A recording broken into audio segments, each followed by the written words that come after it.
Welcome to the Queen Juicy Shake Show. I am your motivating, self-esteem host, Queen Juicy Shake. And we have our wonderful co-host, Yams. Give it up for our Yams. Whoop, whoop. Oh, And then we have our awesome sauce, Jay, as in the building. Woo, woo, woo, woo, woo. And our Nina Bina, she did get lost in the sauce on our technology side, but hopefully she will be back. And if not, we love you, Nina. So we're going to open up this platform with some positive affirmations. So, Yams, we would love for you to go first. I am going. I One am. more time. Me, Go ahead. I am vegan. I am going vegan.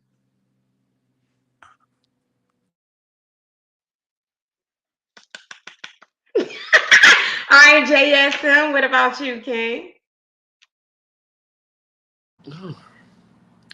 Um, I am connecting with my higher power and going to be a better person because of it and will be alive, not dead. Run on sentences, but try after this weekend.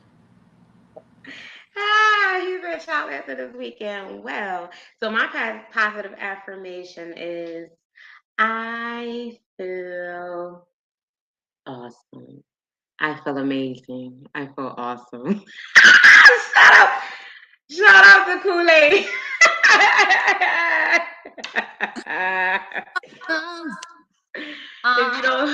If you don't know what we are speaking about, you can have to go way back to the beginning of our first team and hear our Kool-Aid with I am awesome. I am amazing. So now we got that together. So we got our positive affirmations out the way to just like really, prepare our platform throughout our social media and throughout you guys' lives. We hope that, throughout this broadcast that you'll be able to pick something up and utilize it within your life or someone you know, or just enjoy a vibe with us. Cool beans. So we are first going to talk about in our media moments on Netflix, and it is with India Matchmaking, and it was aired 2023, and the director is I cannot pronounce her name right, Smriti, and this is season 3, episode 1. So we're going to first start out. Yams, what episode did you watch? And tell us a little bit about the episode that you watched.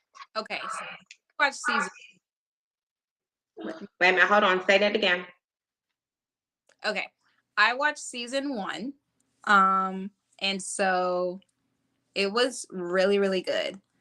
First of all, the matchmaker is really funny because people be saying, I want this, and she's like, none of that is important. And people be like, and honestly, like sometimes I do agree with her because the guy, okay, I don't know these people's name, and I'm not saying these people in a racist way. I just mean these wonderful people with names that are not English. Like, I don't know their names. I'm so sorry, but I'm gonna describe them. So the guy, I think he comes on episode 3 or 4, but he wants to marry obviously another Indian, but he wants her to speak like it's the Hindu language, right? He wants her to speak the Hindu language, but he can't speak the language. And so the matchmaker was like, why do you want your wife to be able to speak the language and you can't? And he said, well, the culture, I want to be like around the culture and stuff. And you know what? It might not be Hindu because Indians speak more than just Hindu. So I really apologize, but it's one of their languages and he can't speak it because he grew up in the United States. So he was exposed to some culture, but he's not. I forget what they called it, but they have a saying that American Indians aren't really like. I feel like you watched the season, the third season. Because was the guy okay? Was the guy a little bigger and he was Yeah. tall?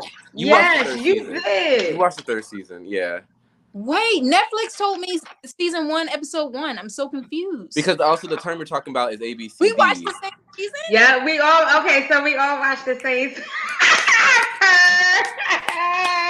Good. Oh, good. Look at that. Look at the guy. God. Look at universe. Look at that. All right, Okay. cool. But sorry. Continue. I just want to. Yes, Yeah. I'm putting my phone back on mute. Okay, continue. Yeah. I was just like, wait, this is sounding like season 3 verbatim. But continue.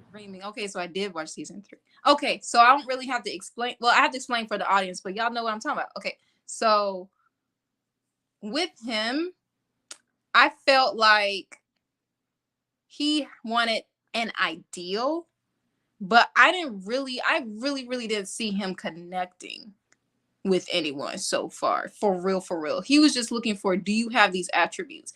And honestly, I know that Western thought of love and Eastern thought of love are very different, because she's like, you gonna learn to love them. Just, find the foundational stuff, and then you guys will learn to love each other, because liking each other isn't really important, because liking goes in and out. You can like your little friends. He was basically like, you like your friends. But marriage basically is about having a family. It's about, surviving. It's about having someone there for you always.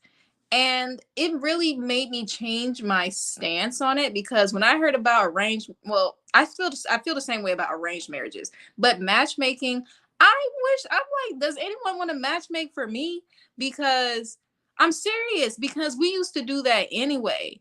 Like, people would like hang out with different groups or whatever, and then they see someone in the other group and they'd be like, oh, who is that? And the person's like, oh, that's so and so, you want me to like get you, or someone be like, oh girl, I got this cousin and he real good, not the other cousin, but this cousin. People used to do that anyway, but now we were like, I'm screaming. you know what I'm saying? So wait, I thought I was on mute. My bad, y'all. I'm screaming. I'm glad I'm funny. I need to move on to Black people, because we're struggling. We are. We're struggling in this. I'm serious. White people too, but I care about mine first. Listen. So I need her to move on to Black people, or if there's a Black one, like, point me to her, because I'm like, this kind of makes sense. I do want to be attracted to him though. That's the thing. That's the thing. I think me and her are gonna kind of nuck if you buck, because if you send me a 40-year-old dude that's already balding and I'm 25 and got a head full of hair, I'm a feel away. And that might be my Americanness, but I'm a feel away. I'm I'm gonna do the church finger real quick. Girl, wait. So the dude you talking about, I wrote majority of their names down. The dude you talking about is Vishkash with the V. Vishkash, because I even wrote down his criteria. And I was thinking the same thing. I'm like, well, why he asking for somebody that speaks Hindu and he don't speak a lick of Hindu? And I was confused. But I do feel the same way how you feel. Like, if I want something attractive wise and she be like, no, that's not important. First of all, that's important to me. I don't need him balding, okay? I need his hair intact together, and we still young. He ain't even get to the age that they have it balding.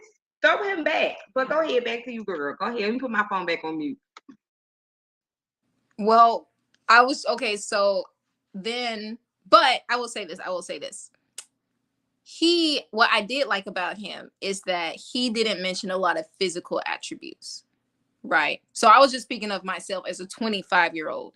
If I were 50, I would have a different stance. You can start balding right here and stuff like that. I understand. That's what happens. Or even, here, I get it. 50 things change.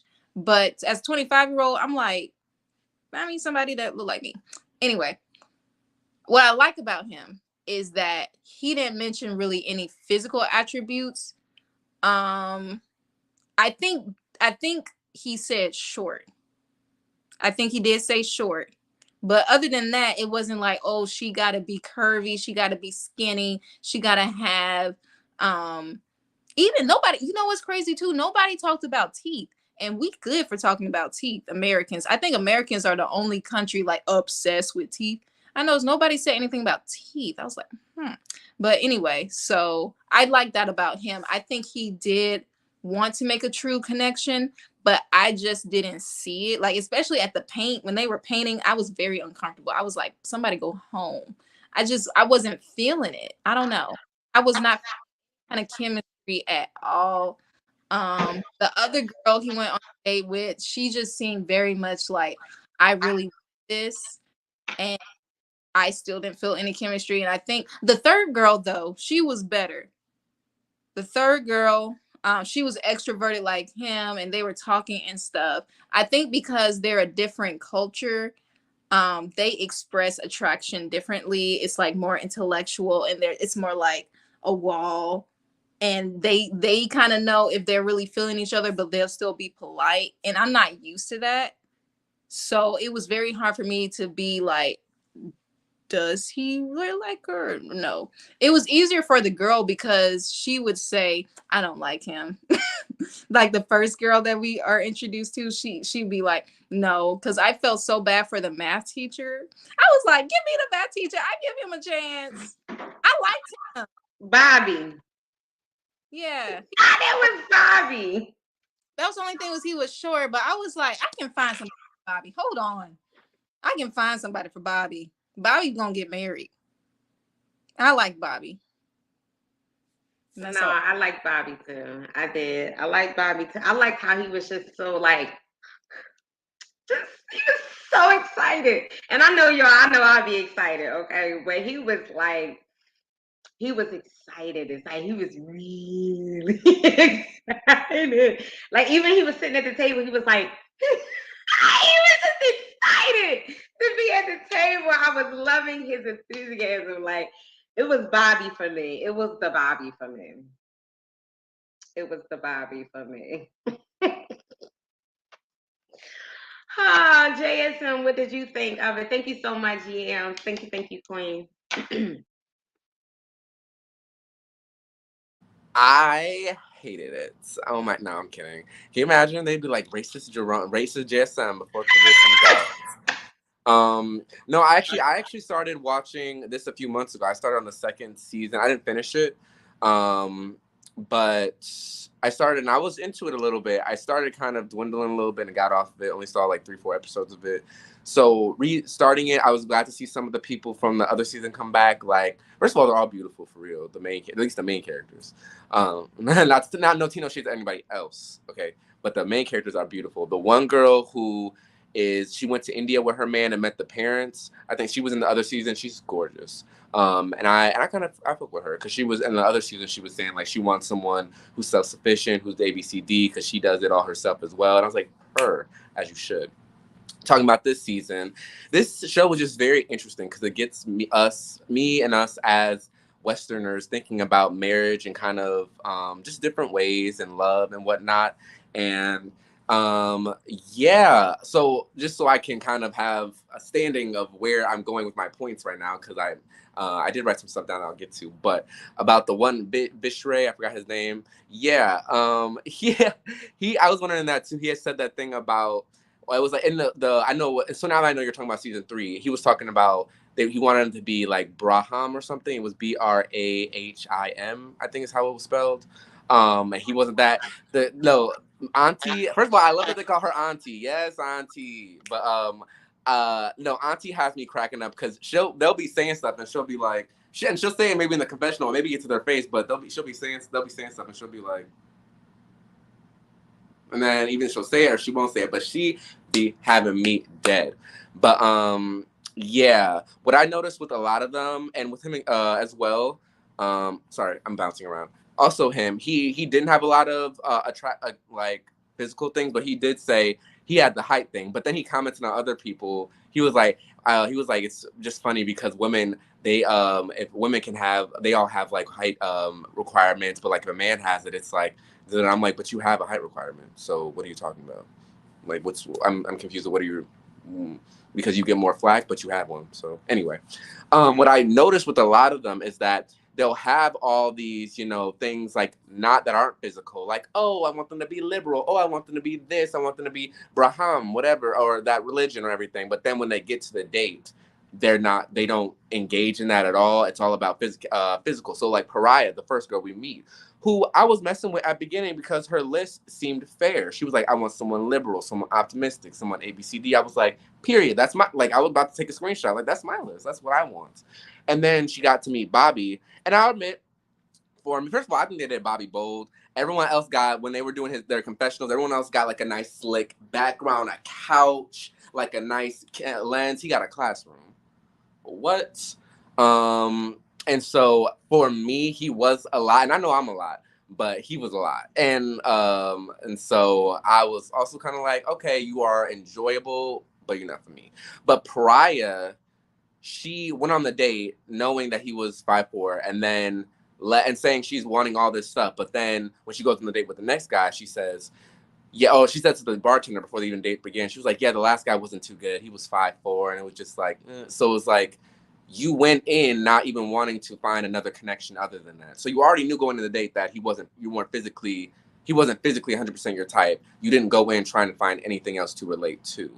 And so I find that, like, kind of what this kind of the show is kind of, and that's also why I understand the attraction, and people want to be attractive, but also there's like a spectrum that people kind of don't want to like admit to, because like if we look at Hollywood, we can pick out 10, 20 people and we can rate them, and not everyone's going to be a 10. We could say a 10, a 9, an 8, a 7. There's a range, but people in this show and in life just kind of want a 10. And even if it's not like everything's not there, oh, the teeth's not good, oh, the eyes, oh, it's like even like the good stuff, unless it's 100, it's like not enough. And it's like, and to me, it's like you're going to a matchmaker because what you did in the past didn't work. And so what kind of annoyed me about Pariah is that she refused to meet one of the people that Auntie picked out for her. And I'm like, so why do you have me? Why did you hire her? Because apparently what you're doing in the past didn't work. And I understand, yeah, she was like, there has to be attraction. There is, but also if you're hiring me for a job because you couldn't get what you were wanting in the past, don't you think maybe what you were doing, if you're hiring me, don't you admit that what you were doing in the past wasn't working? So before you even go back, so really it's kind of a defense mechanism to me. You're trying to be comfortable. I'm comfortable dating someone that I'm attracted to rather than going out and trying to be attracted to someone that emotionally, because I don't know about anybody else, but I met people who I wasn't attracted to at first, but getting to know them afterwards. And I was like, oh, let me try to see about this person. It didn't work out because someone else snatched him, but it's okay. But I think for a lot of them, that's their issue, is that they are looking for this ideal type of person. And to me, it's like, well, then don't hire Auntie. Go find that ideal person for yourself if you feel like you know what that is. But if you're hiring Auntie to find you someone, especially if she can get you 70 to 90% of what you're looking for you to be like, I'm not attracted to him. Like, I'm not attracted to him. I'm not even going to meet him. It's like, well, then don't hire me. Because at the end of the day, I'm trying to get you someone to marry. And if you can't do that, if you can do that yourself, then go do that. But you're paying me to do a job. So at least give me a chance to do that job, And I really will go back, and one more thing before, I know I've been babbling, but just the thing with me with the attraction is like, I understand that, but like at least go to the date and see. Because I feel like there's also a different energy you get with people in person. And also people's pictures, I've met people both ways. People have looked better in their pictures, and I have met people who look better, who are just not photogenic, who look amazing in person. So I think that kind of annoyed me that she refused to meet him. It's just like, apparently what you're doing in the past has not worked. So you hired Auntie, trust Auntie. If not, go do it yourself.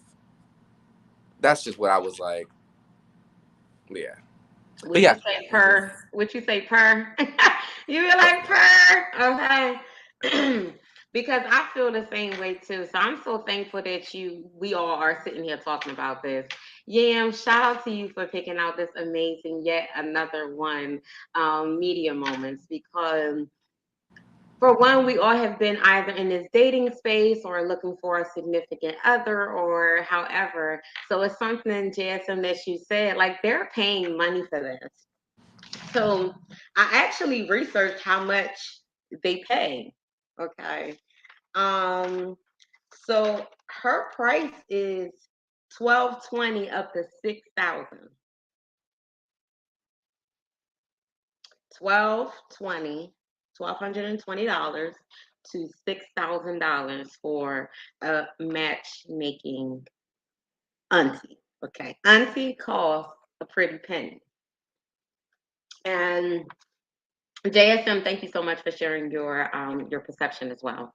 Um, so it's a pretty penny for her, for Auntie. Okay, Auntie looked like she been doing this. She said she been doing this for 20 some odd years, if I'm not mistaken.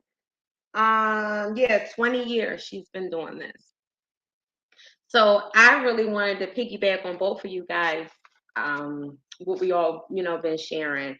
For we already talked about how I felt about the scar, with him being wanting Hindi.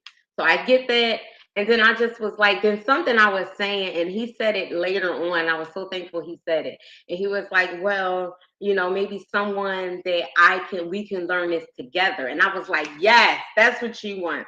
You can't ask for something that you do not have yourself and say that's what you want. I get the fairy tale, the idea of it. But at the end of the day, I can't ask for no six-figure man. And I get we all want this. However, I mean, if it was something for him to come along, cool. If he wound up making it, cool. But I can't just be like, oh, I want a six-figure man if I'm bringing in three. Like, don't you know what I mean? For me, I feel like it doesn't. It's not equally yoked. It's not equal, together to even request that. So, with Priya, she pissed me off. She pissed me off. She pissed me off through the whole entire thing. Okay.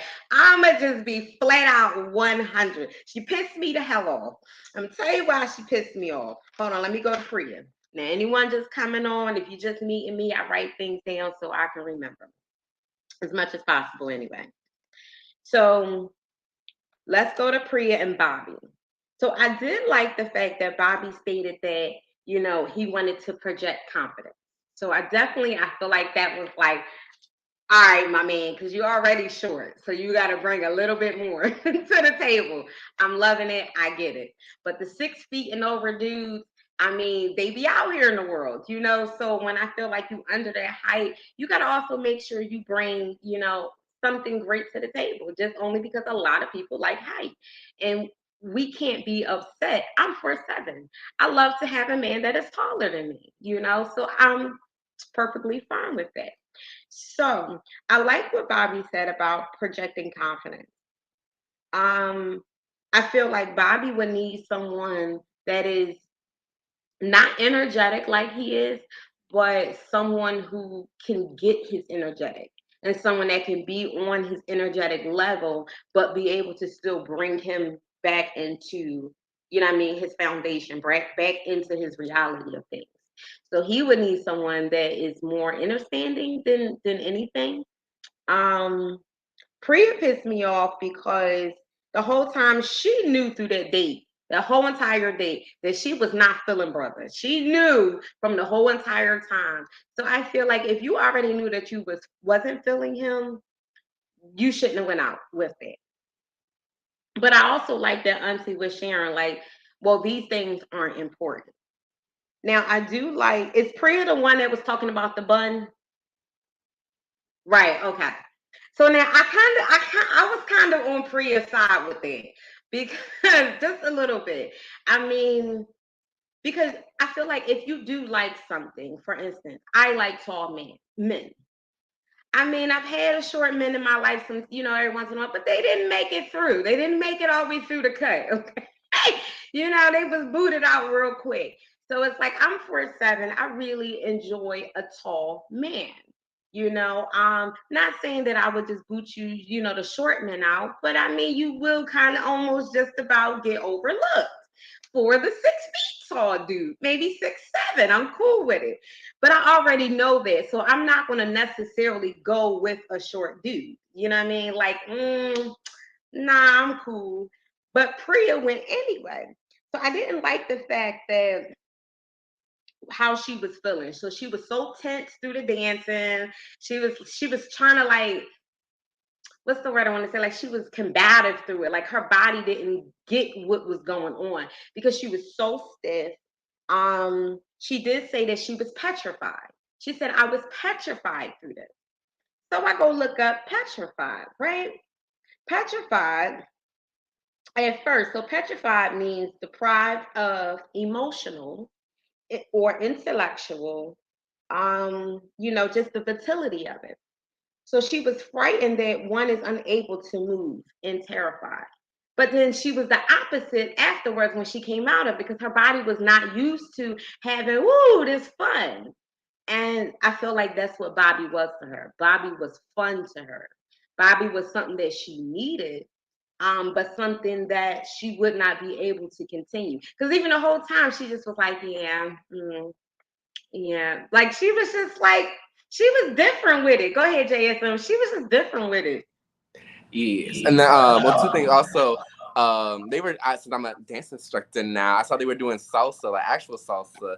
But really, if you have a good leader, like he was kind of like breaking it down. He was like 1, 2, 3, 10. Like if you have a really good leader, you don't need to do that. So I was like, Bobby, you gotta lead better. But also with Bobby, I felt like what kind of was a turnoff for me is that he was really energetic, which was good, and I'm like that too. But what I think I noticed, and correct me if I'm wrong, if you have like, actually he didn't do this, but it seemed like he'd be energetic when he was talking about things he liked and everything, which I love, but then he wouldn't share that same enthusiasm for finding out stuff about someone else. Because I feel like I can kind of do that too, but as soon as I feel like I rambled on about myself a lot, I'll be like, oh, sorry, how was your day? I don't even say that. I'll just be like, how was your day? What did you do? And then I'll be really interested in finding out that, like, oh, well, did you do that? Oh, then I'll try to like investigate them more, and with that same enthusiasm that I had for myself. And so I don't know, I didn't really see him do that with Praya. I saw him be very excited about just minimal things like the tea. I remember he was talking about something about a teacup. He was like told a whole story about a teacup, and I was like,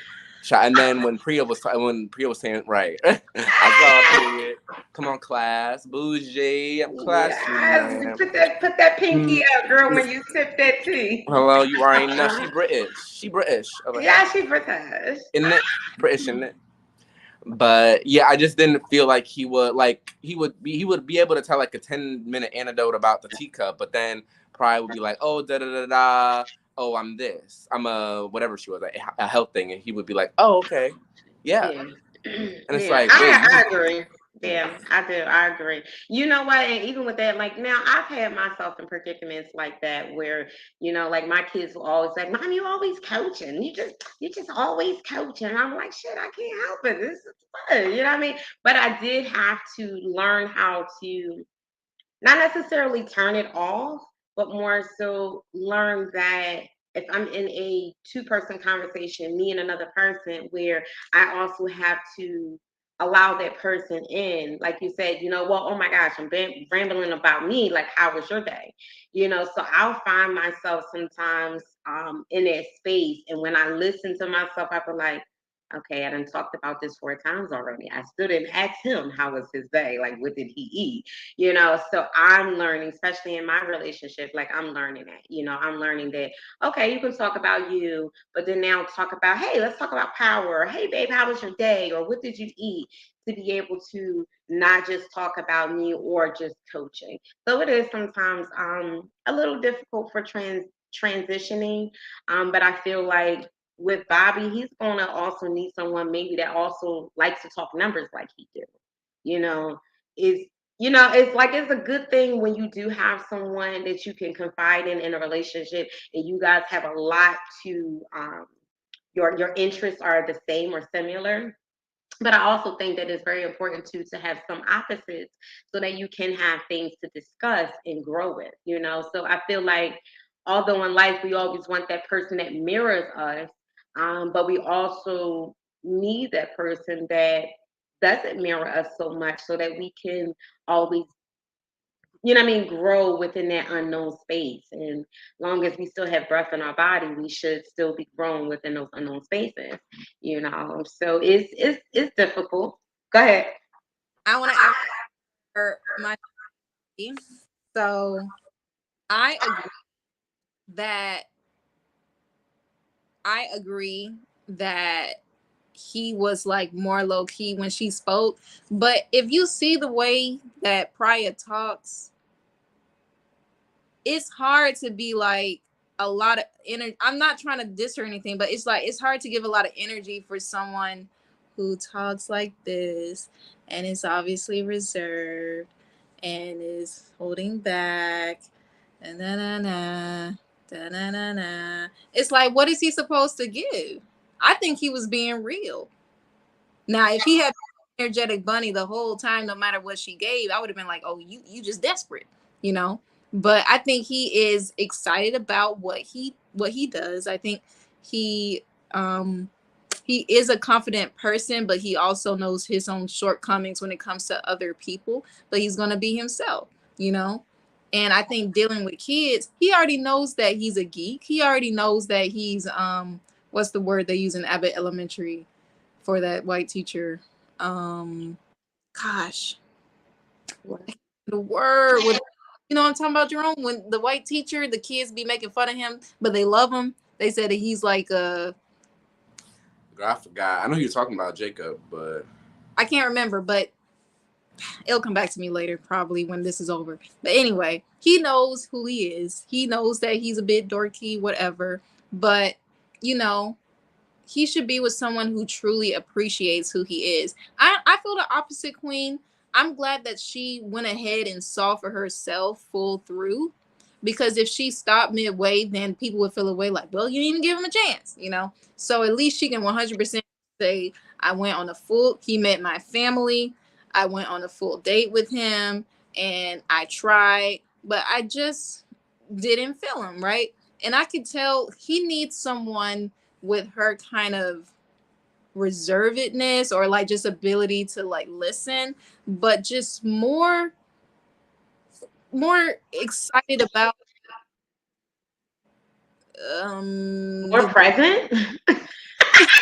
Cause she was, I'm gonna be real, like I get it, but she, like, even when you said like how she talked, like, girl, I was like I was over it.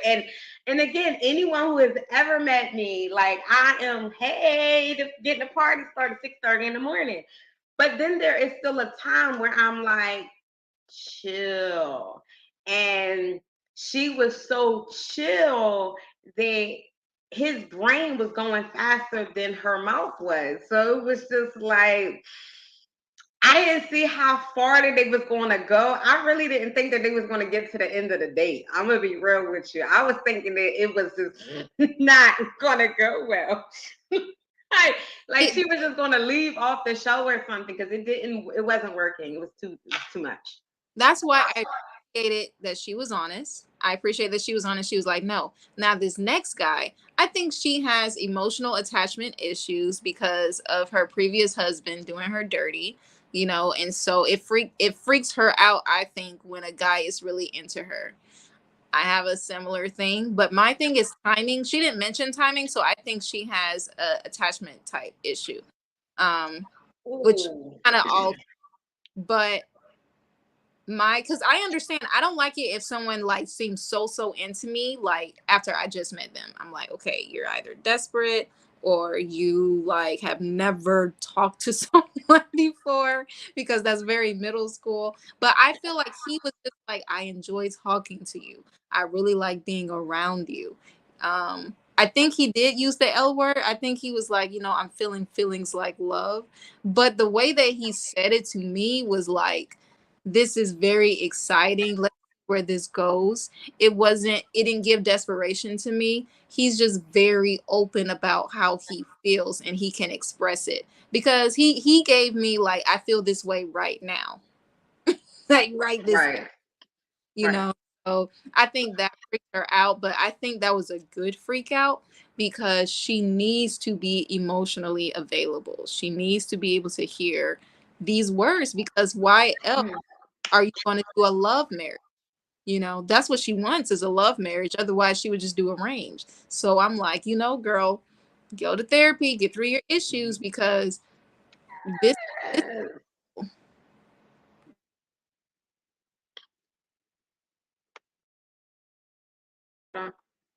There we go. What happened? Wait. Oh, that was it. I'm done. Oh, wait. Can y'all? Okay. Yeah, you were muted. You were unmuted, and then you muted yourself to come back on. Okay. Yeah, that's technology. I love it. It's so awesome in technology, isn't it? Especially when you don't know too much about it. It's amazing. But you know what you do. You just act like you know what you're doing, and then you research, and then you find someone who can do it. um, so I'm thankful that you even said, Yams, about of being emotionally available. So I felt like all of them need to go sit by themselves for a minute because none of them was prepared for anybody's marriage. I'm gonna be real with you because they still had a huge amount of trauma to work through. And that was like my thing. And I just was like, so how long were they single?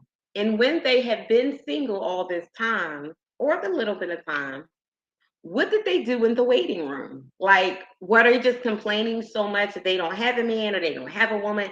They want to find a man and they want to find a woman, and they just want to do this with someone, or did they actually prepare to start to become someone's wife and someone's husband? I think that that's very, very important. Going through the dating scene, there was a moment when, and maybe you all can attest to the dating part as well. Like, what was your personal experience throughout dating? Because I know mine. Shout out to my friends and family that have been on me through this journey. Y'all are the real VIPs, okay? Because it's really that thing in life when you go and you're like, you know what, I want to share this with someone, whether if it's marriage or whether if it's just your significant other, spouse, however you want to choose to call the names, but someone you wanted to do this with. And I feel like we're going to talk a little bit more eventually about dating. I think talking about sex and things like that, just as people, I think that that's really, really great topics to, ping pong off of. And we will do that in other episodes as well. So stay with us always as we prepare for our show. So I would say throughout the dating part for me, it was like I kind of was almost seeing myself in some of their similar situations, in some space of my life where I never dated. It was just, of course, a hookup. As they call it now, situationships. What they say? What's the new thing? Not boo thing. Stinky link, sneaky link, sneaky link. Sneaky. Sneaky link. Because at first shot, I was so out of the era. I don't know where my JSM go. I'm JSM here. link I'm here. I'm just Okay, looking. I'm getting my note. I had written notes about the show, so I'm trying okay, to you get did to good. my Ooh, iPad. okay. Because our Wi-Fi be making me nervous, child. So, I can really attest to, as far as that dating part where it was just like, I'm like, damn, like, I just want to be with one person. Like, I don't want to go through 30,000 people to find this one person. And of course, sometimes in life, I guess we have to play this dating dumb game. And it's just like, I mean, if everybody just can find out really who they are, spend time with themselves instead of bringing the smoky mirrors, bringing all of their representatives. Child, just come with you and your baggage and see if somebody gonna love your shit. And if they don't like your shit, maybe figure out how you can maneuver through all your shit and get one shit less. You know what I mean? It's just one shit less. So that way that you can be able to be in a space with someone and y'all demons and y'all traumas are not fighting with each other, where it can be more simplicity and joy. It should be a joy to be with someone and whatever they have, going on, and not another piece, another string. It shouldn't be war outside, war inside of you, and then war in your relationship. Like, I feel like that is just so many different no's that's going on. No, no, no. But with Priya, I feel like Priya. How you pronounce her name? Did you guys? I'm gonna say how y'all said it. What you say? I think it was Priya. I think they were calling her Priya. Priya. Okay, Mm. Priya. All right. Yeah, you said Priya too. I said, y'all said Priya. Okay. And I got off of it. So All right, what name we gonna use for this young lady? We gonna say Priya or Priya? What we got? What's up? It's probably Priya because I know like was it Priya? The girl that's married to Nick Jonas, her name Priya. So it's Priya. Okay, so we gonna say Priya. Okay. My bad, Priya, if we messing up your name. We love you, girl. We love you. Love you lots. So with Priya, like I feel like she really should not be looking for a husband. I feel like she needs to be really looking for herself. I'm gonna be flat out transparent. I think she needs to be looking for herself because I feel like in life that's what we do. We want to just, ooh, I want to be with somebody. But how about learning how to be with yourself first? I know for me it took me a huge amount of years to sleep in a king size bed by myself, without my children, without an intimate partner, and just me myself. Late at night, I used to be cuddled up in the fetus position, and I never liked it. I didn't like it until one day I was like, "What time you going home? Cause I need my bed, and like I need to." Yeah, I'm gonna see you later. Call me. Because now it was starting to be. I now enjoy learning how to be to myself too. I was learning how to be with everyone else, but I didn't know how to be with me. And I feel like that's really what happens in the dating scene. I feel like a lot of people, we just want to be with someone so bad that we forget about ourselves and learning how to, hey, get rid of them, figure out those father dramas, or that being emotionally unavailable. And Yams, I think you talked about that, just her being emotionally available. Real quick, do you all feel like in the dating scene that a lot of people come emotionally unavailable? Oh, you go, Jay. You go, Jerome. Oh, okay. Child, are you serious right now? Yeah. I don't even, for real, I'm not even really dating like that, to be honest. I have been living that young gay life as in hookups, and I'm getting out of it now. Child, ooh, I hope my mom don't watch. I mean, she know, whatever. Anyway, child. She know Anyway, now. She uh, know now, honey. He be hooking it uh, up. Okay. listen, we grown. We grown. We doing a grown I adult come, we things wrong per. here. We grown. We doing grown adult things per. But even so, I feel like, and I'm not even gonna hide my. I mean, I'm gonna hide myself up, but also know that people who don't know me, I don't feel like I'm an arrogant person, but I do feel like I operate at and Yams as well, to be honest, because that's my housemate. If y'all don't know, but I feel like we operate at higher emotional levels, if just in general of like being aware of other people and being aware of our triggers and how it affects other people and how um just kind of, and also propaganda and just how things aren't just the way they were. It's like we're programming a condition from childhood to believe and all this stuff and not work through all this stuff. So I feel like a lot of people just kind of, I think the majority, I think it's actually just normal for people's society kind of to just do what they're told, and and I think we see that now, the effects of that in our dating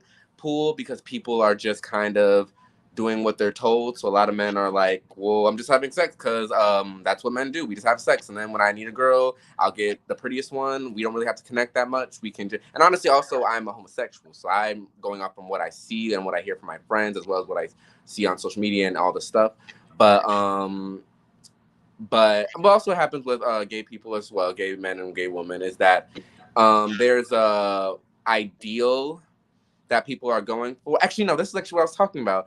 Thinking about when I was watching this, is that people go for an ideal of someone rather than who they actually are, which is why also I kind of don't believe at love at first sight, or it's like people like after 3 months, like, I'm gonna marry this person. I'm in love with this person. I'm gonna marry this person. It's like, no, you're in love with the idea of them. You're not going to know them until you're living with them 24/7, all 24/7 all the time, because there's Ooh. so many other things that are going to come out, and then maybe when that time comes, then yeah, you knew that you loved them back then. Well, no, you thought you loved them, and now you know you love them. But I don't believe when people are like, oh, I knew I loved them after 3 months. No, you don't know that person after 3 months. No one's going to know someone fully after 3 months, period.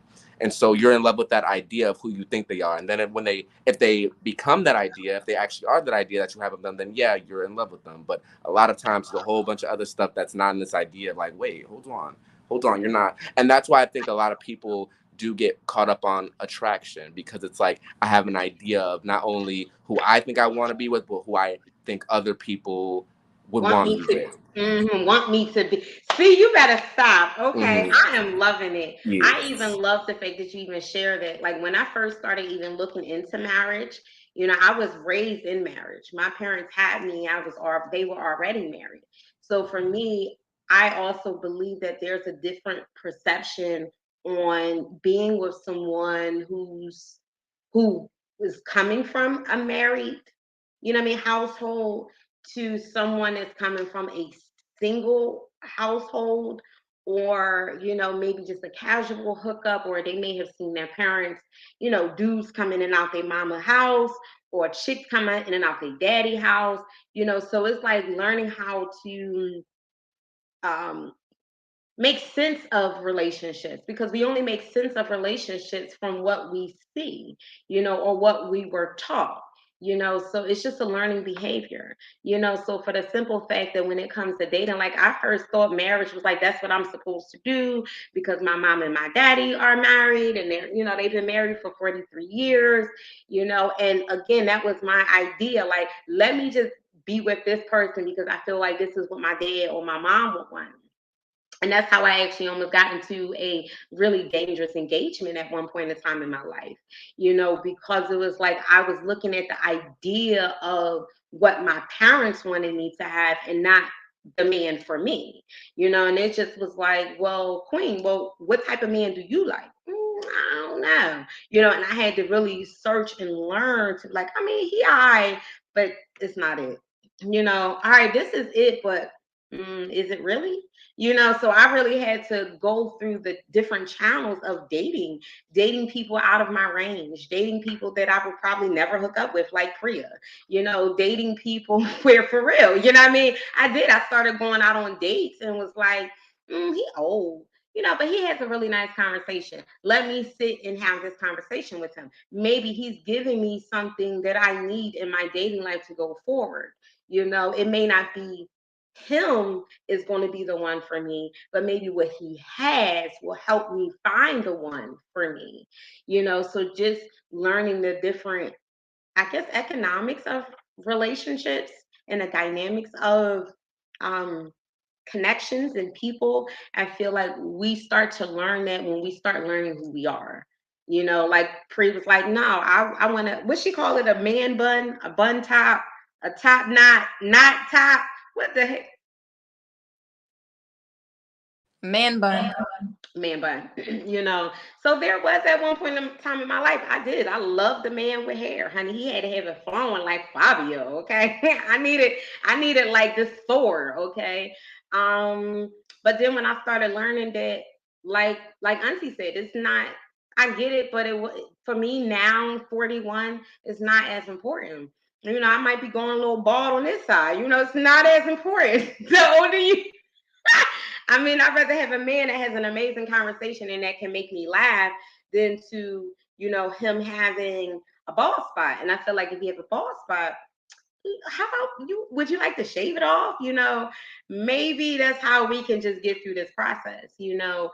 But having that dating part of knowing, like, am I emotionally available? Things like that, I think that means a lot in relationships. And then I feel like JSM, like you said, a lot of people, they fall in love with the ideal of it. They fall in love with the representative. That's what they fall in love with. They don't fall in love with the real person. They fall in love with the person that, hi, you know, I would love to take you out on a date, girl. You know what I mean? Or I've had men that be like, damn, you fine, queen. No, you about to waste my time today, sir. No, never mind. Even just how you led that conversation, that is a leading into you about to waste my whole entire life. Miss me with it, you know. No, miss me with the cute anecdotes too. I need me the real one. And like even in my relationship, me learning how to, like, when we're still finding each other through our adulthood. So it's like there may be a moment or two where he may rub me the wrong way, I may rub him the wrong way, but we still come back together because again, we're learning ourselves in this in our adult spaces and be like, you know what, babe? I do like your wolfness. You're right. You know, it hurt a little bit at first when you said it, but the second time I was like, well, at least I know you're not no pushover. You know, so to have that in relationships, I think it means a lot when you know yourself, and then you'll be able to start knowing other people. So how did y'all feel about Wait, go ahead. so, oh, can you,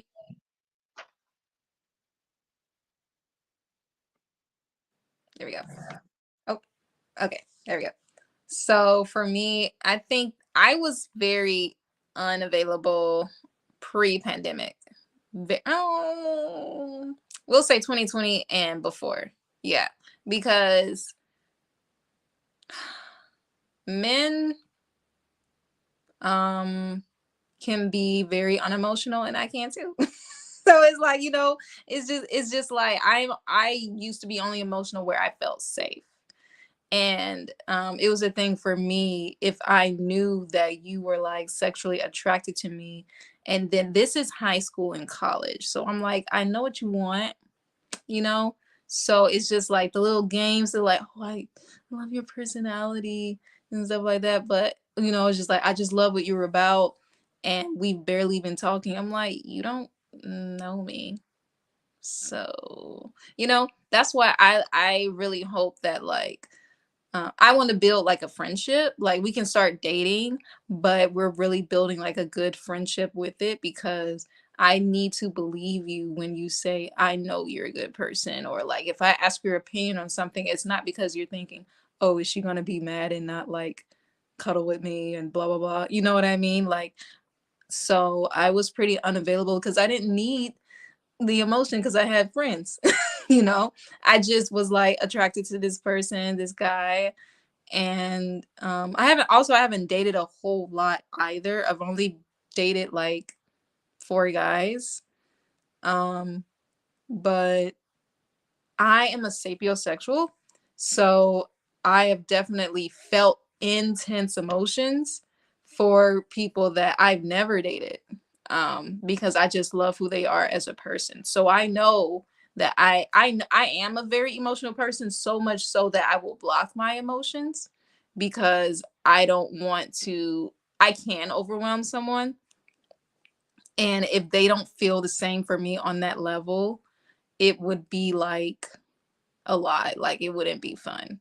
So I do think most people come in emotionally unavailable because we think about, when we talk about ourselves, we talk about like what we do, what our successes are, what we're interested in, stuff like that. Who you are is like what you cannot physically see or touch and stuff. Like it's like, I hate to use the word politics because people make it politics, but it's really like, what's your spirituality? What's your philosophy? What is your look on life? How do you want to raise your children? Do you want children? Do you like children? Do you like animals? What do you like zoos, or are you like me where you feel like there shouldn't be zoos? Like, are you racist or are you prejudiced? There is a difference. Why? Taxes. How do you feel about them? It's just like, I think that's way more important than and also too, understanding finances and understanding, okay, if we were to get together right now with our finances, how would that work? Should we wait? What goals do we need to reach? Can we survive right now? Like people, and that's, even though that's not emotional, it's still like, if you bring that up, a person can be like, I feel insecure about my finances. We need to go into that conversation, you know and people don't. They just wait till they get married and they're like, oh, I have debt. Well, that's your debt because you didn't tell. Like, tell me everything now because we need to figure this crap out. So I feel like there's a communication error because communication leads to emotions. Communication breaks down that wall. So I think, even like with your question, yes, but even more, I think we really don't communicate. We're just all about like, what makes me look good? Oh, this person makes me look good, so I'm going to deal with them. I've kind of experienced that too, where I realize which makes me unattracted to someone. I can tell that someone's just using me for something, for an aesthetic or something. I'm just like, I'm over it. And that happened like kind of with my last boyfriend, where it was like, I felt like he was showing me off to his friends because he would be pretty engaging when he was with them and I was there. But then when it was just us, he just could, he was just not as engaging. He was just not as like communicatively, I think that's the word. He just could not communicate well. And I just knew like we don't match. Like I just want a boyfriend. Like I just wanted someone to like buy me. I'm saying like I just wanted someone to buy me stuff. I felt like I wanted someone to call me pretty. I kind of wanted the same thing too. And then I got over it after 3 months. And so I checked out and he felt that. And then we broke up. So now I'm at a place at 25 where not only am I emotionally available, but I've done a lot of self work. And I'm talking about myself too. So I'm not just saying the world is crap and I'm good. I'm now better able to be like, oh, that makes me uncomfortable. Oh, I don't want to do that. No. I'm still working on explaining my no, but I can at least say no. That was an issue for me, especially I think like women, we have that issue, but I think I'm more mature now to handle uh relationships, a serious relationship. I don't think, I personally don't think for me with everything that I want that it's going to happen like right now, but hey, I've been surprised before. That's what. Real quick, also I want to touch on, you were talking about um, people not communicating and being on different pages and stuff before, and then getting married and being still on different pages. We kind of see some of that with, dang, I forgot her name, but, and I hate to categorize her as that, but the girl I was talking about who's beautiful, who's from last season, who went to India with her man and met the fiance, Oh, not even the fiance. you're talking Oh, about viral. Viral. Yep. Viral. Viral Yes. in his name with an A. Ashe or something. Ashe. Yep. Ashe. Okay. Her. Yes. Okay, Um, embarrassed. I'm going to learn their names. All right. no, you get. No, I literally didn't even know her. I forgot. But then I was like, because I remember I kept saying viral. But I was like, I remember last season I said viral. But anyway, Oh my those two, gosh, they I did weren't that too. I did that too. I was like, viral? That's not her name. Her name cannot be viral. like Somebody named literally her viral. I was like, no, this is not right. But you got it. Okay, let me shut up. viral and viral, viral and viral, viral and viral. Anyway, her and her man's when remember when they were at the diamond getting the rings and stuff and all the jewelry, and he had made a joke like, "Oh, are y'all getting married or something?" And then it was just kind of like awkward between them because I guess maybe they hadn't had a conversation or whatever. But like right there, like to me, like that's like there shouldn't be a question about marriage or not. If it's not talked about, we're not getting married. If, like that's right there. I feel like I kind of touched on people not communicating because it's like right there. That should be something talked about, and not even like something that should be something talked about. You should both be on the same page of where you are with that. Because to me, it's crazy that people have engagements, like have engagements, and they don't even. I didn't even know what's gonna happen. Da, da, da. What? You didn't know? That's crazy. That's actually insane. Like and people be like, I feel bad to say no. No, you should not feel. They should be bad. Feel bad for getting you on the spot without knowing your answer. You should know. You should know. Not think. I think she'll say it. No, you should know. She told me, or he told me in a conversation. If you were to ask me to marry you, I want to get married to you. Yes. Like it should not be a guess. Would Anyway, you say per? Would you say yeah, her, per? her. Okay. I do believe that those are conversations that should be had.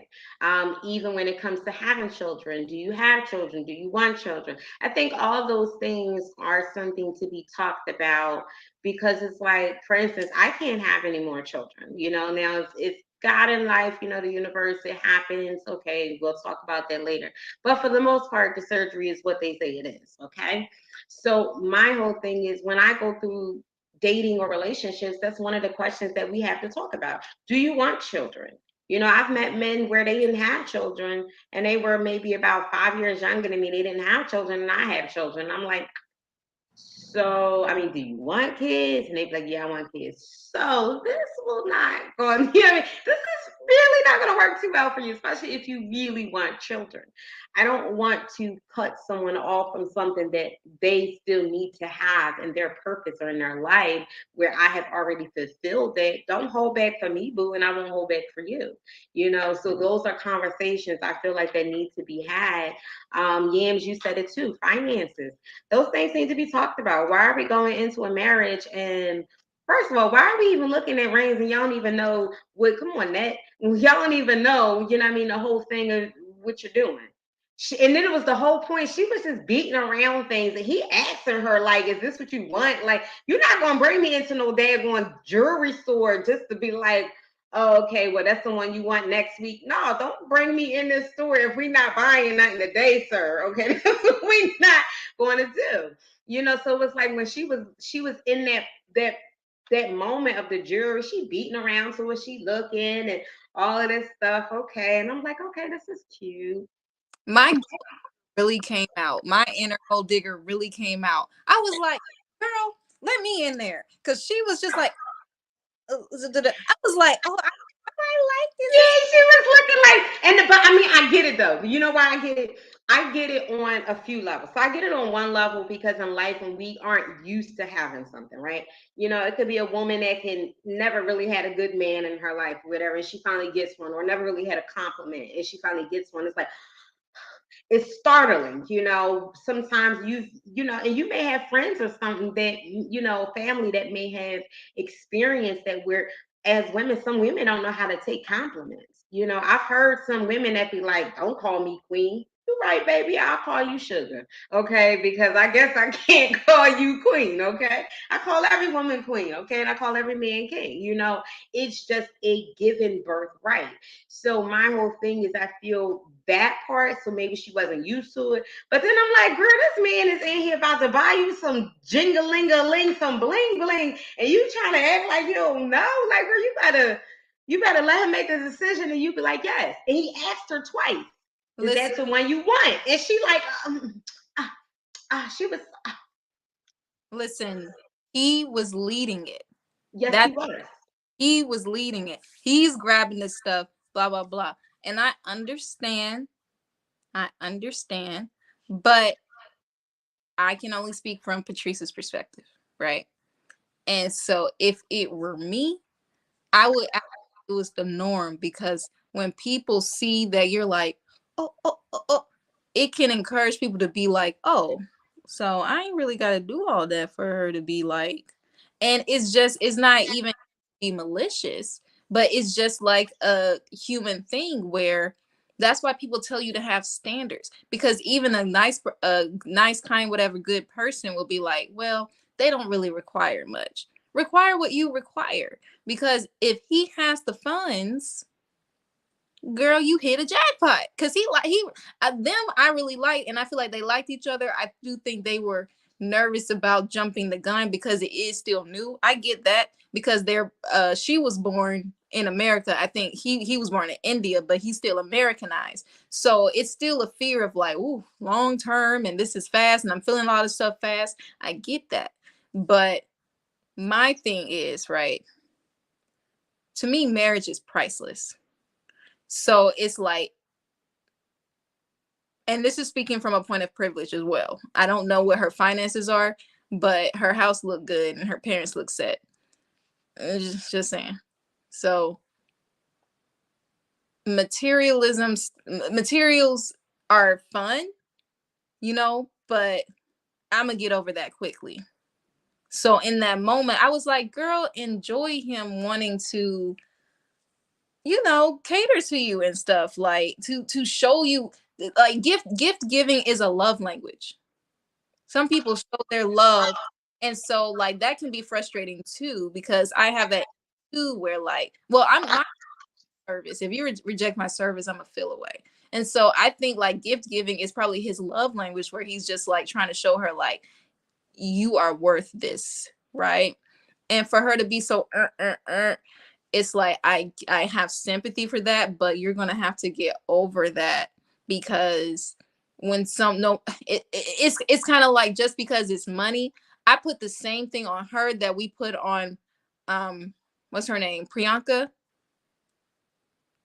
Oh shoot, did I say the name?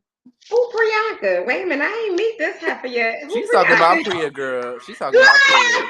She said Priyanka. She New went a name little black in that. Priyanka. She went a Wait, little black in that. Priyanka is real. Somebody named Priyanka out here. Girl, she ain't on this season. I Not think at all. that's Russian though. Priyanka. I don't know. Jesus, I don't know. but I'm horrible with names. But same thing with her, where she couldn't accept affirmation, words of affirmation. And we're like, go to therapy. My thing is, if you feel like you are not worth some diamonds, and this is speaking from privilege, right? Not that I've seen a lot of diamonds, but I've been middle class to where I'm like, if someone gave me a diamond, I would be so, so happy, but I wouldn't fall out. I would be like, oh my God. And I just feel like she was acting like this was like, what can I equate it to? To me, her reaction was like, if he was like, let's go to outer space. That's what it was given to me. Yeah. Like the unknown, like something that she never, That's why I was like, I mean, I get it. That's why I said I get it once. All right, for 2 seconds, I get it. Okay, you may have, what I mean, for 2 seconds. But that third second, it should have kicked the hell in. Like, come on. Like, he just really was sitting up there. He was looking. He was like, oh, that would be nice on you. And she just was like, yeah, like, after a while, like you said, if he may be his love language. He may, want to be like, all right, I never really had a chance to spoil a woman before. Maybe I want to spoil you, or maybe I feel like you're really worth it, like you said, to be able to be spent on, because although, y'all women out here, and I'm gonna say y'all women, I'm gonna say us women, yeah, most of the time I try to include myself, but every now and again, sometimes I just don't fit the piece because I normally come with my own stuff, but every now and again, so it's like when it comes to women, I feel like, prime example, with my daughters, I have always raised my daughters as like, you're beautiful. I love you. You're beautiful. You look at you. Oh, girl, you is gorgeous. Like, I pipe my kids up so no man have to pipe her up and she, oh my God, no one ever called me beautiful before. What? Your mama or your daddy or your friends and somebody in your family, your auntie, somebody should have told you, baby, you are beautiful. Oh, you wearing that shirt. You wearing that dress. I love your hair. Those compliments are still another point of love languages, and being able to help boost someone's self-esteem, not just their confidence, but their self-esteem. And I feel like, again, going back to what we were talking about prior on how being emotionally available, a lot of times people are emotionally available because they're not even available for themselves. And it's like, you want that person that don't even know themselves to lead you and guide you? No, throw her back too. No, like, no, because instead of jumping into relationships, we don't know how to jump into our relationships of having that communication with ourselves. Hey, you know what? I don't like that. Please don't ever do that again. But in life, people will be like, oh no, this person is difficult. And no, but I'm not difficult. You just not gonna do. I don't like when you do that. You know what I mean? That made me feel some type of way. Like me, I don't play with my belly button. I don't like that. You know what I mean? So I'm gonna tell you off the rip. I don't care how much I love you. Don't play with my belly button. Okay, it makes me feel some type of way. Okay. So, but it's like what we do is we'll go into and be like, what's wrong? Nothing. This is what women typically do. Nothing. They slamming doors and slamming everything. No, something is wrong. Let's speak about how we feel. And you know what? The last time you touched my belly button, I didn't like it too much, But it's like we're not able to be honest with ourselves, even with the most simplest things. And it may be funny, but really, that's really how I feel. Like, do not. Like, my kids would say, "Oh no, don't do that to mommy." So I feel in that space, learning how to be authentic, learning how to speak up for yourself. Hey, I don't like when you do that. I'm not mad at you. I'm not frustrated. And again, communicating in a healthy way to be like, hey, I really didn't appreciate that. And then hopefully, that person can be in a mature space to be like, you know what? My bad, queen. I would never touch your belly button again. I see how it made you jump from the floor to the ceiling. I don't even want to disturb your belly juices like that. I don't even want to do that. But that's still a person that, if you care about me, you love me, you are listening to me, you are listening that bothered me, and you won't do it again. And I feel like that's sometimes why people come into relationships emotionally unavailable, because they don't know that, hey, don't touch my belly button. But they'll let people touch their belly button and get angry and then don't say nothing. No, Queen, King, say something about it, because it may be that one person that be like, you know what? I didn't even know. My bad. Like, come here, let me hug you. I'm sorry. And then you can go on from there. So I feel like within the dating scene, I feel like, again, instead of jumping straight into the dating scene, okay, I did it numerous of times and it doesn't work, because now you're moving in like a tricycle with someone else's trauma and problems, and they trying to figure it out, you try and figure it out, and like all of a sudden y'all just like back and forth, like y'all not together. So I feel like in dating scenes, I feel like, listen, go hit your therapist up. There's nothing wrong with therapy. It's nothing wrong with a coach. There's nothing wrong with it, baby. Go ahead, JSM. I see you, baby. Ooh, is there echo? Oh, okay. Hold on, I let said me I mute can put my mine. phone up real quick. Let me mute mine. Go ahead. But I wanted to come back for my girl Vero real quick. Actually, in last season, I actually kind of was on and off with her. But with the diamonds thing, I think mostly it was. I don't even know if it was a self-worth thing or anything like that. But what I saw was just that, and also I saw this before throughout the whole four episodes that I had watched. But she just doesn't communicate well, or like when she's put on the spot, she's very much so frazzled, and so that's something I think that she needs to explore. But as for the love languages, you also, when you are dating someone, you need to find out what their love language is to better affect them. Because for me, like, and this could be just kind of a guy, or I don't know, but like $15,000 on diamonds that I'm not going to wear really ever, I'm probably going to be looking like, I mean, I can really speak, so I'd be like, boy, don't do this, because I'm not going to wear that. Because to me, my love language is being there. Like $15, like, so it's like I don't, not that I don't think I'm not worth $15,000, but I know your time is way. If you have that, you have more to spare. You have more money to speak. Money is not nothing to you, but your time, for me, that's more valuable. And so I don't know if that's what her mind was. It could have just been like she doesn't know her worth. That then she does need to go get some work. But yeah, for me, for seeing that, I was like, there's just there's a disconnect there that they haven't been communicating. But if that is his love language of buying stuff, and that might not be hers, then they need to talk. They need to have a conversation, because I know for me, $15,000, I'd have been like, on some $15, you better buy me a plane or something so I can use that to like 15 for some earrings I'm gonna put on so I can look nice in a picture that people aren't even gonna know that's $15,000. Are you serious? Yes, you see, mine was $2, okay, at the Period. hair store, okay, and it still be blinging. I like 50 at it. But that's a good example, bro. He bought her a plane. I would have been like, all right, wait a minute now. Is it my plane? Is my name or your name? Do I get to use it, or why'd you buy me a plane? Like, where we going?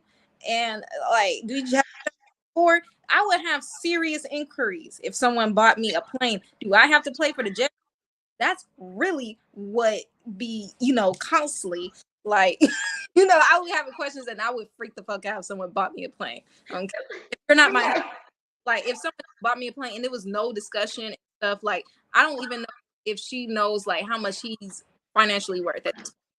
I feel like she might, because this might be wrong. I feel like this is wrong, but I feel like other races are better than us with talking about money. I think they're very straightforward and we be not.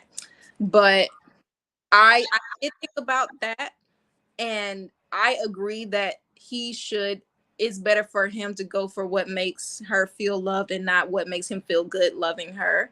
I agree to that. She should communicate that, because if you don't communicate it, it's giving, you're making him look like this is like, to me it was giving she was uncomfortable but she didn't say anything, and so he had to like read the room and ask her. If someone got to ask you multiple times, I don't like that. Because I can struggle communicating too, but if you ask me the questions, I can go ahead and get it out. So if someone asks you the question, do you like this? I think this looks nice. Do you like this? Do you like this? Do you like this? Do you like this? Answer the like. I was like, girl, Wait. no, and get out this damn shop. Girl, I thought I was the only one. Like, and it's funny that y'all even said it about their energy. So this is what I literally wrote about them. I said their vibe was giving me double Dutch energy. Okay, it was so weird. Like it was just it's that weird thing. You know how you walking down the street, the person walking here, you got Bob here and Sally here, and they walking and they kind of do their dance.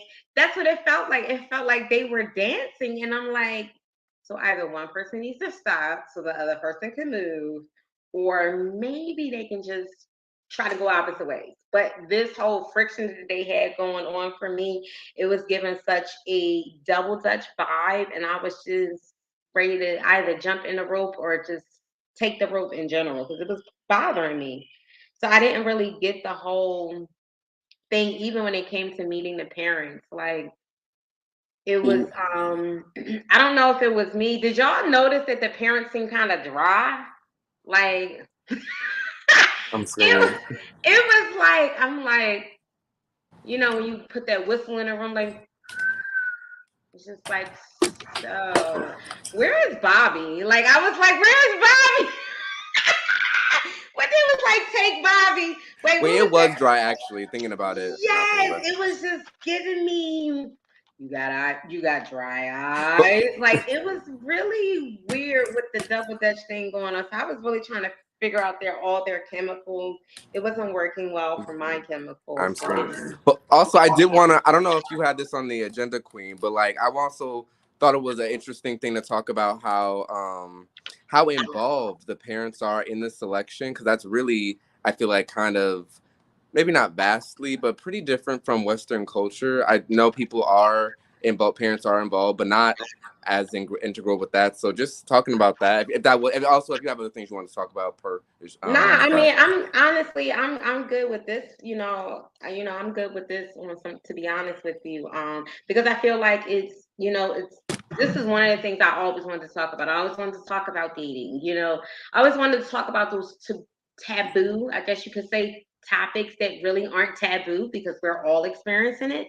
So I feel like we're all experiencing. Let's not sit down and have a conversation about it. Easy peasy.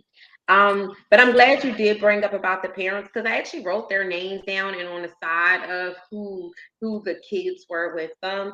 I think that it was really important that the parents were involved. Um, I like that all the parents, from what I remember, all the parents were married for over 30 something years, if I'm not mistaken. I didn't catch like the first one or two, but the rest of them, they seemed like they was like 34, 40 some odd years. So like I was really appreciative of that moment. I think that it was very important that the parents were involved. Um, Hold on. I'm sorry. Jerome, can you mute? oh, sorry. you go. Thank you, Glenn. Um, I think that it was very important that the parents were involved and they weren't involved like, oh, you shouldn't be with that person. They weren't involved in that way. They were involved in a way that to more of a support, more of a moral, I guess you could say moral support. And it was also sharing like their experience of arranged marriages. And if I'm not mistaken, all their parents were arranged marriages. If I'm Yeah, I believe, yeah. So, because like I said, I didn't start really writing things down like until maybe the second, more going to the end of the first to the second one. But I really do think that it was important because it was more like they were really giving their insight on what they seen in both of them, what they seen in them individually, and what they seen in them together. And I think that it was just an important, part how they was just sharing how did they first meet. I know I will always ask my parents like, how did you first meet? From what I heard, I believe that my mom took my dad from somebody. That's what my auntie said. I don't know if that was true or not. Okay. I don't know. Again, taboo stuff. Okay. But I also feel like that's a good thing to share with your children, on that, because again, it's again teaching them about relationships, and not giving them the sense, oh, you have to have an arranged marriage, but just giving those perceptions so that your children can see more than just a hookup, see something that really lasts. Is Yams frozen? Because her smile has been stayed there for a while. Her smile is like stuck there. Yeah, she's frozen. Um, but when it comes to that, now, how did you feel, JSM, when you first seen the parents? Like, what? Okay, yay, she's back. We see her smile. She's waving. She's laughing, and her shoulders are moving. So, yeah, Jason, like, how did you feel, when seeing it? Because I know my parents weren't like active in my relationships. Like, my parents never was like, hey, no, don't be with that person, but they were still present in some type of way. So how did you feel about that? First of all, that had me screaming because I didn't think, because you said that, I was like, no, I don't think she is, and then it was just there, and I was like, oh no, girlie's frozen. Yeah, I'm like, So I'm that waiting had for you me. to blink. I'm like, wait. I'm like, I mean, I know we all have beautiful smiles and stuff. And I was like, I can hold a smile for a little second or two. I said, but damn, she got me beat. I gotta figure out her master plan. And I was like, wait, her eyes aren't moving. Okay, I think she's frozen. Oh my gosh, I'm screaming. And I was like, thank God I just naturally stopped on a smile, I think, because did I stop on a smile? Yes, you did. Good, because you guys just became black and like that sad circle was spinning. I was like, oh, okay. Oh. Side note, but I thought it was interesting. I just know it's like so different from our culture because also I think there's just so much different cultural aspects of it because I don't know if this is a Western thing, but I also feel like our parents try to, at least here, try to make many replicas of themselves sometimes rather than what's best for the kid. And so I don't know if that would work with a Western side or specifically with America. Because I know for me, my parents' preferred spouse for me is a woman. And it's like, that ain't go. I mean, I'm open. Like I am gay, I think. But like, if someone wants to come and I connect with a woman, that's just that. And I'm not like no woman, not like that. But it's like as far as hasn't been that. But so yeah, I thought it was just really interesting their input, but also thinking about how you were saying it, their input really wasn't anything like kind of projecting. It was really, it's like you need someone who you connect with. It doesn't all. And then they actually were saying, they were kind of saying you need to compromise too to a lot of them. Like they're so picky. They're so high. They need to marriage is a compromise. You need to find the compromise within it instead of trying to look for everything. You're not going to get everything. So I really like that to bring some of the realism into it. Like especially some of these people 30, 40 years old. Like, and I'm saying that's old, but I'm saying like, come on, you're not 16. You can't be like, oh, well, he's on the basketball team and, he does like, girl, no, you He got a whole needs career. Jordans, Oh my God, Like, he has to. Oh my God, he has to write poetry all day to me and tell me how much he loves me. Like, no, which I do love the poetry. You do have to tell me you love me all day long, but I'm just saying that's just me. So I do get that, yes. Mm-hmm. But yeah, so I like the way they were doing it. I think over here in America, it would really be taken like to an extreme, and it would be almost like people are kind of like actually Yams. You know how in acting class we have that one script of the Meadow of the Somerville, and you know how Kat is like, oh, let me look at you, let me get a good look at you, kind of like that. It's like I want the spouse that I want for the spouse that I want for my kid, and it's like I'm projecting that on you, even though you're a different person, and the same things that go for me aren't for you. Whereas I feel like within at least from this series that we've seen, they're really looking for what is going to complement the kid. They're not even looking for specific things. They're literally just like, you have to compromise on some of your things. I'm not even going to point out which ones you need to, but some of them you need to let go. And so, yeah. What about you, Ian? Thank you, JSM. So, I felt like it was cute, but they just want them to be married, so they were just gonna say yes to anybody. And to me, honestly, that's annoying. I'm screaming. Like I would like that. Honestly, it was annoying. I just needed them to talk about their personal marriages. That's when they lit up the most. But talking about their kids, I was like, save it. Because y'all just want them to be married, and then you would learn to love them just like you learn to love each other. Like that's what the culture is. So honestly, for me, I was like, if it had been like one of the fathers or one of the moms was a bit harder, you know, they were like, who are you? That's interesting to me because that's showing like they love their kid, they love their family in a way that is protective. And they really want to scope out if this person is good for their child. But if every single one of them was just like, oh yeah, they seem great, you know, I'm like, oh, not me trying to do the accent. I'm sorry, but you know, I was just like, okay, y'all just want them to be married, because I feel like I remember the first time I brought a boy home to my mom, I was very disappointed in her. She was so nice. She was so nice. What'd she do? Like, what'd she say? Like, if you remember, like, what was the? Like, she was, I don't remember. I think she definitely called him handsome, which he was. But he was just talking about himself, and she was just engaging, you know, with him. She was just being really nice. She didn't ask him no tough hitter questions. She didn't ask him, you know, what do you see yourself doing in the future? You know, are you thinking about any colleges? You know, like just nothing, just nothing. And I understand I was in high school, but still. And then I remember when I was in college, my dad really disappointed me. Like, he was getting along better with my boyfriend than me. Like, he was talking, like he was doing the opposite, where he was like teasing me and they were laughing. And I was like, y'all haven't known each other for like years for this to be a cute little son-in-law, father-in-law, or something like that moment. I was like, why are you not grilling him? Because he didn't even see like the boy that I dated in college, he smoked cigarettes first and last time. But the way I was able to deal with it was he never really smelled like cigarettes ever. He always did it when I wasn't around because he knew I didn't like it. Or even if like I think it was a couple times when I was around, I was like, I don't like it. And he was just good. Like, his, I think sometimes his clothes smelled like smoke a bit, and he would literally change it. So I will give him that. I forgot about that. I'll give him that. He really worked around me. But yeah, my dad was just, he didn't even ask like, do you smoke? Do you drink? What's your occupation? Like, blah, blah, blah.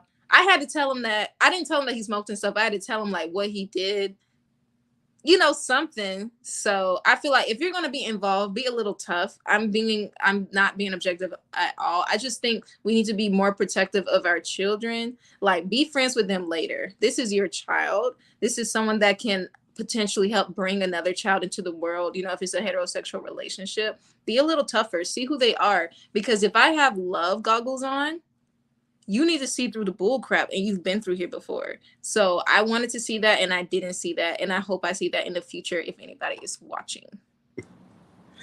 Also, though, can't you take that as you feel like maybe what if they felt they trusted you enough to make your own decisions about who you're dating? You know, that they raised you enough to like not, because honestly, also they could lie. Do you drink? No. Do you smoke? No.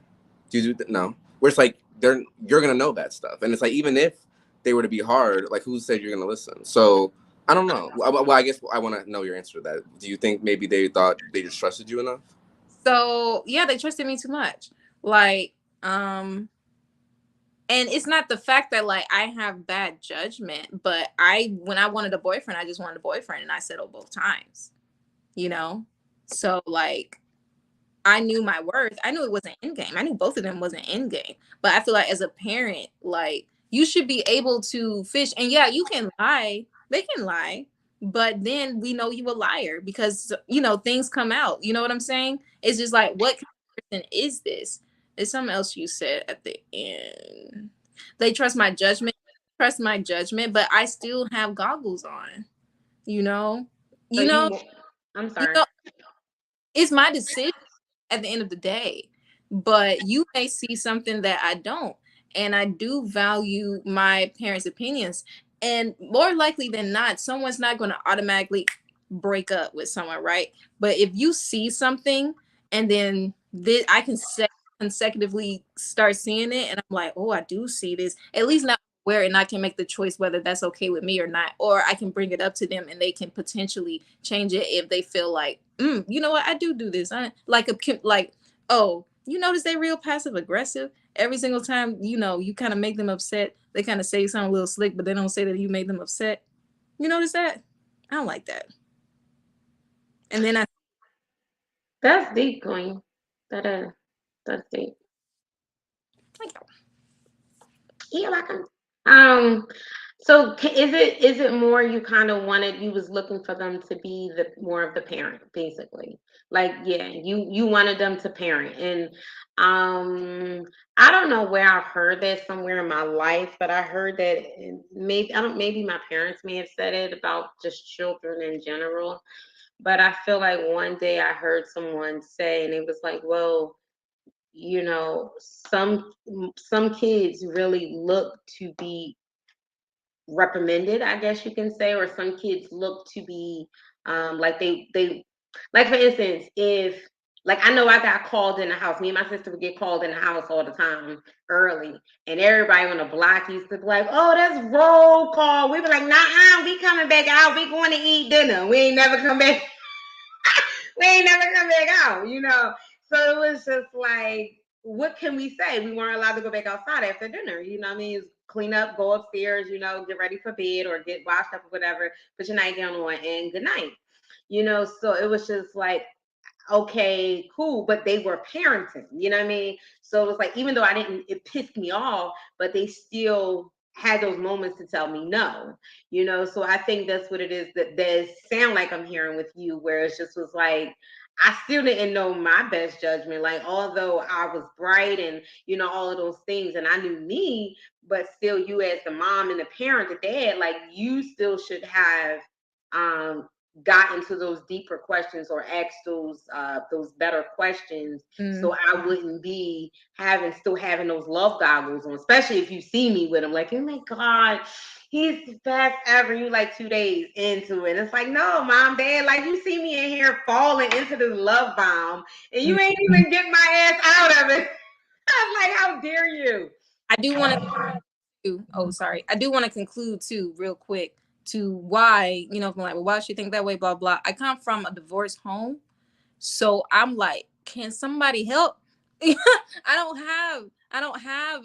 even have a bad example. You know what I'm saying? I don't got no example. They got divorced when I was like 3, and I don't remember none of them being together. So I'm just like, all I have is sitcoms, movies, the little bit I get maybe from other people's families, and that's just all political when other people are around. You know what I'm saying? So it's like, help me. You know that phrase, like, help me. But then I realized they couldn't. That's why it didn't work for them. And then, you know, so I let that go. So I let it go, where it's just like, how's someone going to teach you to see things that maybe they didn't see for themselves, or even though my mom comes from I think a really good marriage. I don't remember seeing my grandparents together because my granddad died when I was 3. But sometimes people, even if they come from a 2-parent household, things just don't click, you know, even if it's great. Like, sometimes someone just has to learn for themselves, or they're looking, or the example that they had, they don't want, or the whatever sex they're attracted to, that parent does not represent what they want. I think if you live in a 2-parent household, and their marriage is exemplary, and you like the same traits that of the parent, you know what I'm trying to say? Like, if it's like I like traits that my dad has as a father, so I at least know, okay, I look for these traits in a man, where he's good at finances. Like, even if you don't got a lot, you know how to budget. I know once you get some money, we gonna be good, because you're not, you know, that's something. My dad likes to garden. Okay, can you cultivate something? What's your hobby that you just really get into? Like me as an artist, you know, that's something I get into. If you like whatever you like, does it make your eyes sparkle? That's attractive to me. I at least know that.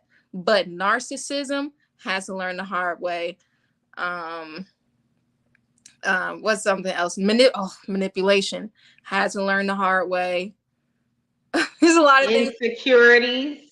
And it's things that maybe my dad, but he didn't realize, so he never gave me the talk of, look out. I never had to talk with my dad. I've never had a sex talk with my dad. I never had the only thing he told me was make sure they sign a prenup.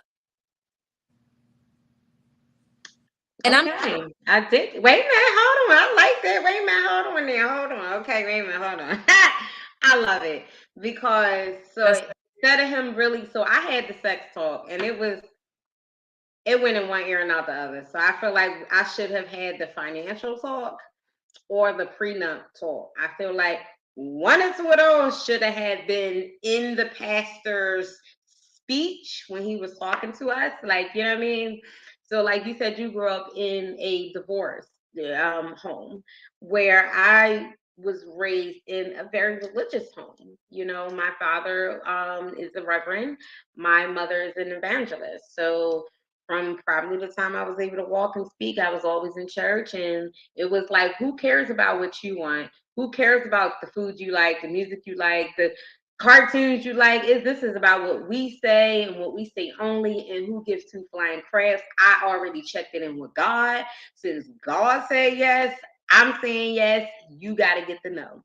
You know, so to be able to hear, you know, your concept of where you're coming from, I was raised on smoky mirrors. You know, I'm just learning how to speak those now at 41. I was raised on straight smoky mirrors, you know, and when I get out here, it's like, so this is really not what y'all taught me at all.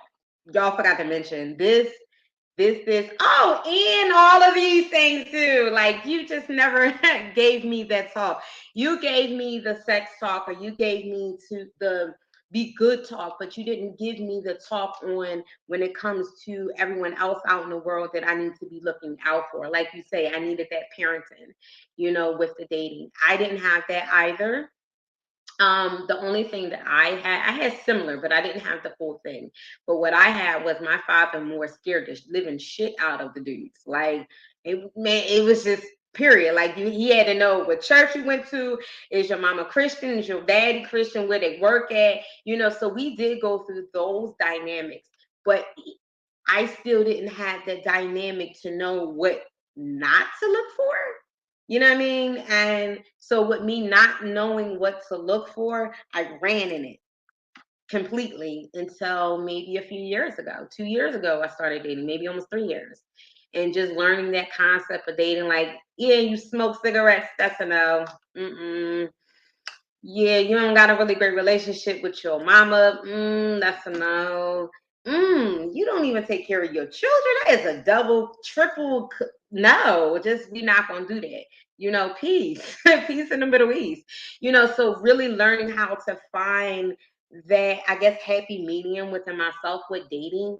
I didn't really start getting it till just a few years ago. You know, so going through the piss pool in the dookie pool, because that's what I feel like the dating pool is. It's like really so many different infections of just everything and everybody, and spilling and oozing on everybody, instead of like, you know what?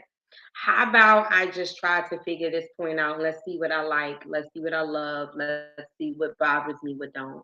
So I feel like just in the dating point, I do feel like the parental point, I feel like it really helps out a little bit for me anyway. I feel like it helped out a little bit because I kind of wish that my parents were a little bit more involved when it comes to relationships, because I feel like um it's something you said earlier. You was like, well, how can they teach me something that they really didn't have? So I definitely get that 1000%. And I believe that that's where my parents were. Like, my parents were they were so much into the church that they didn't really see how much that, you know, my sister and I, or even my brother, like you know what I mean? We're children of the church, but we also are individuals, you know, and we are coming with different individual needs that needed to be met. And I'm not sure about my sister or my brother, but I know for me, I didn't really get those needs met. And, you know, I am very emotional. I'm super, super emotional. Matter of fact, I'm actually emotionally intelligent. If you want the, you know, the actual word for it, because of my brain, you know, and it does stay on like a medical form that, like, I have part like a brain damage on part. So yeah, it does. It says on mine. This was about 12 years ago that this paper was done through the state, you know, through when you get your IQ, there we go, you get your IQ form. So that was about a few hours of like over stress of just really trying to look at pictures and all that thing on how your brain works. So I am going to go a little deeper. I do want to go and get my brain actually, tested through was it a brain doctor, neurologist? Am I saying it right? I don't know. Yeah, okay. So, but through that concept, it's like I'm still smart, I'm still intelligent, and I have something that maybe other people don't have, and they may have something that I lack of. And that lack that I didn't have, I didn't receive that information. So going through relationships, it was just like wonk wonk, like, okay, let me just get the basics. But now it's like, no, sit down, sir, let's have a seat. Well, how do you deal with your emotions, when you're going through something? What do your credit look like? What, those different topics that we need to talk about, I feel like, as humans, to be able to be in the same room and to find the person for you. So I don't know, like I really enjoyed, I really did. I really, really enjoyed this. At first I was like, okay, where we going with this, Yams? And then I was like, okay, I'm glad we went there, Yams. Like, I really liked it. I love the waiting, as far as, I think it was called The Waiting Husband or something like that. I really think that that's important. Like, if you are going to become married or it's something that you want to do, even dating, I feel like you should prep yourself for that.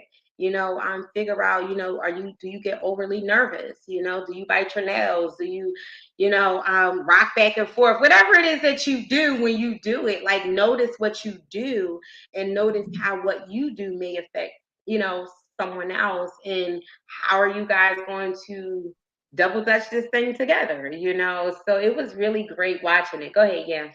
I was gonna have to give because he's the one that told me about the show. Ooh, it might have been a year ago, and I just randomly remembered, and I was like, oh, let me just watch, and I was like, oh, this is good. Let's watch it, all together. So it's really Jerome. Okay.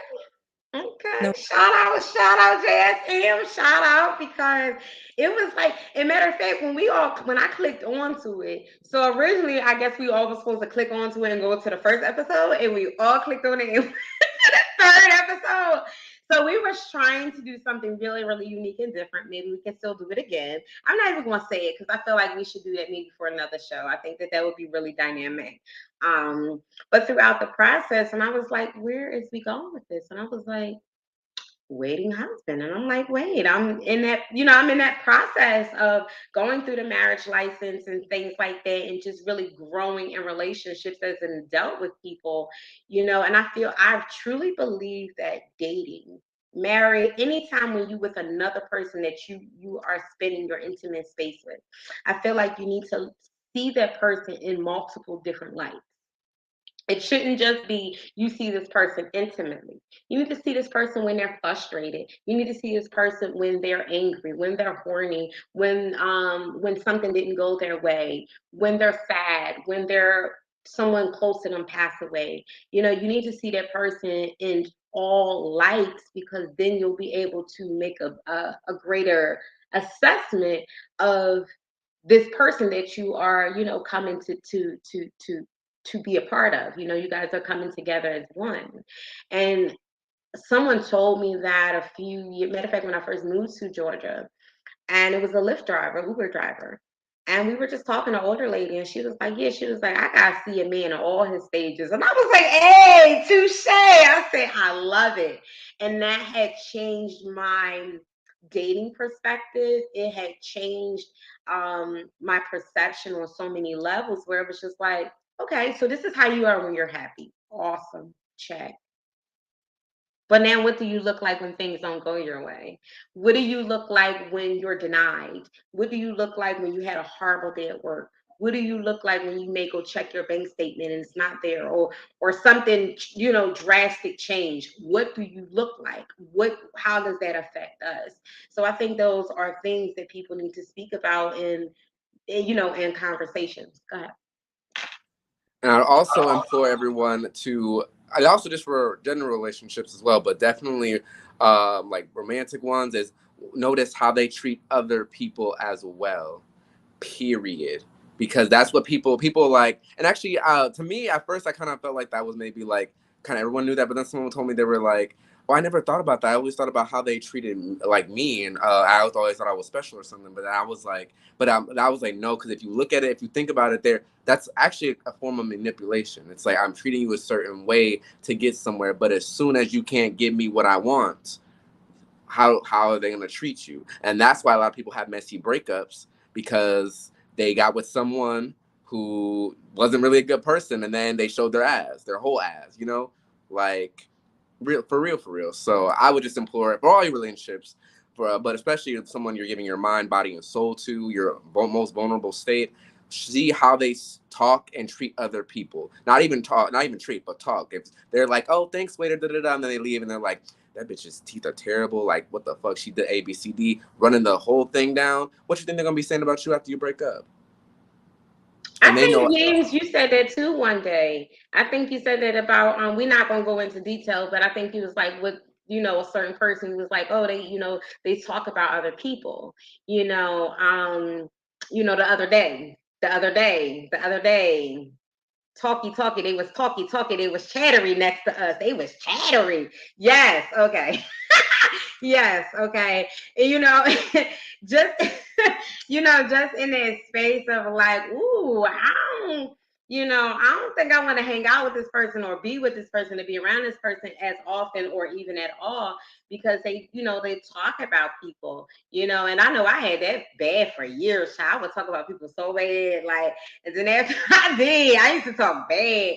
But then one day I was just like, no. And I just started getting mature and started getting older. And it's just like, I mean, I may have it here and there, but it'd be more like, like something that they have on or something like that. I'm like, oh, okay, that's cute or that's different or, I mean, something like that. Or like, oh my gosh, like, girl, somebody should have told her to put her track down or something. You know what I mean? I may say something like that, but it's reality. You know what I mean? Talk about facts, you know what I mean? But I'm not just like dogging somebody out, because I feel like if I can dog you out, I can say it to your face. I don't have to say anything behind nobody's back. If I got something to say, I can say it to you, or I don't need to say it at all. So it just was like, okay, I don't think I want to be around that person as much. So it's like when you saying that, Jazz, yeah, that means a lot. Like, I need to know how you are around your mom. I need to know how you treat your children. I need to know how. I remember one day this dude, girl, I'm not gonna put his name on blast, but I remember one time, the first time I met the guy, we talked that day, and then the next day we talked, and I just started going into questions, and I was like, how many kids you got? It's in the third, and he like, I got two, and I was like, all right, cool.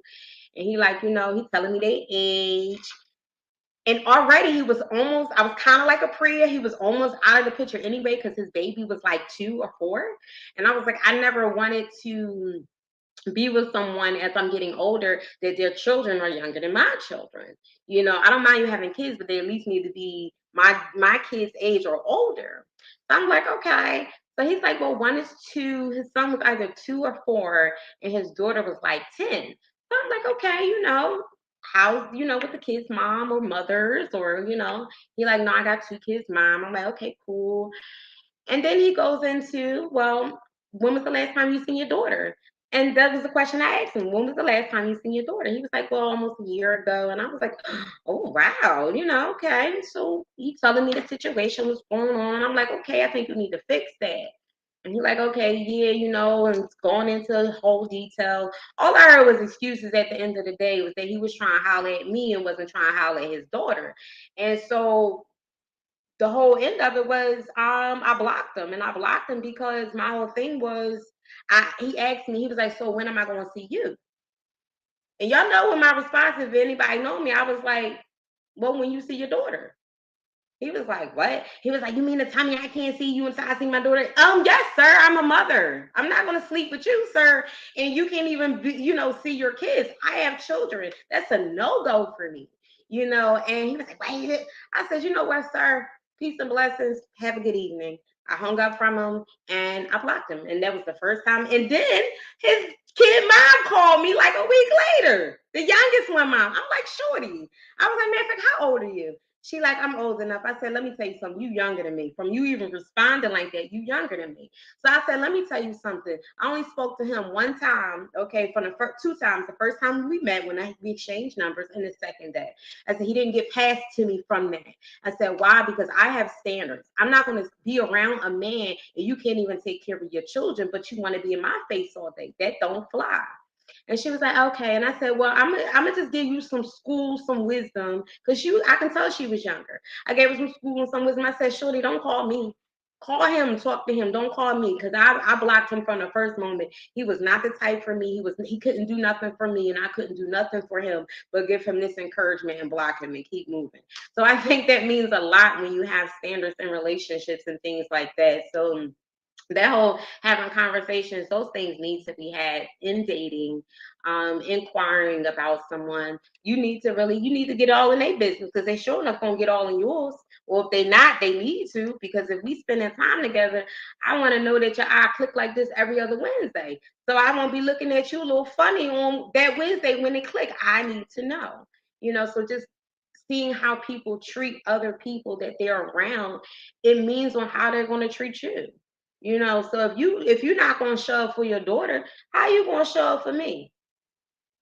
And I need consistency. That's a number one thing for me. So it's like, if you can't show up consistently for your child, how would you show up consistently in a relationship that's something that is requiring that? So I don't know. I'm off my spiel about that, because I just had to really share my dating experience. I don't really share too much sometimes with people when it comes to dating. That's why I said I really wanted to do this. I think it was once me just watching, and I was like, "Ooh!" I was like, "This is on point." And I'm like, look at all of them just dealing with their dating scene. Some don't even need to be in a dating scene. Then others is they don't even know what's going on in the dating scene. They were so confused about what they wanted, what they liked, what they didn't like. So I really truly liked it. Did we miss anybody? Rushella? Rushella? I liked her. Oh, sorry. You can go, Yams. I was gonna say we can get him next time, child. We got more episodes.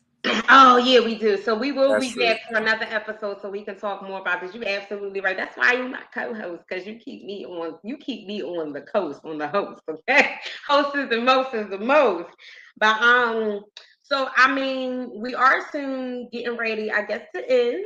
Yeah, no, yeah, okay, cool. So we are learning how to shorten this. But honey, wouldn't it be so much to talk about? We just start talking and stuff. That's why it's called Talking Tuesday, honey. So we can be talking all day on Tuesday. And make sure, if you have not checked your inbox or your messages or your emails, you may have gotten an invitation to come see us live, our live audience party. And it's a 2-day, it's a night with an S, night and nights at the museum. All right. So we're going to like close out. I think we did really great in this session. I think we did everything about this relationships. Is there something that maybe one word or a positivity that you can leave with someone who's watching this, that's maybe going through the dating scene or not being able to be emotionally available yet and is trying to date? What is something that you can leave with someone?